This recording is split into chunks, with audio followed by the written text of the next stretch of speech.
ஐயா கமலஹாசன் அவர்கள் போறார். யாருங்க? தமிழ்நாட்டினுடைய இந்து அறநிலைத்துறை அமைச்சர் சேகர் பாபு போய் பிரச்சாரம் பண்றார். என்ன பேசுறாரு தெரியுங்களா? ராஜராஜ சோழனை விட அதிகமா குடமுழுக்கு பண்ணாராமா. இந்த காமெடி எல்லாம் கேட்கணுங்களா? ஐயா அமைதி படையில சத்யராஜ் ஒரு கேரக்டர் அடிப்பார். அவர் எம்எல்ஏ ஆகிறதுக்கு ஒரு பேர் அவருக்கு வேணும். அப்ப நாகராஜ சோழன் எம்ஏ எம்எல்ஏன்னு வச்சுக்குவார்.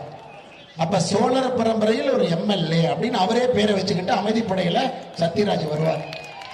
அந்த மாதிரி ஒரு சென்னையினுடைய பேட்டை ரவுடி ரவுடித்தனத்துக்காக அரசியலுக்கு வந்து ஒரு காவி வேட்டி கட்டிக்கிட்டு தன்னுடைய இமேஜை மாற்றுவதற்காக அறநிலைத்துறையினுடைய அமைச்சர் முதலமைச்சர் போனார்னா செவத்துல பள்ளி ஓட்டுற மாதிரி வண்டியில் ஓட்டிருப்பாரு. அவரு ராஜராஜ சோழனை விட சிறந்தவரா? இந்த அநியாயத்தை கேட்டிருக்கிறீங்களா?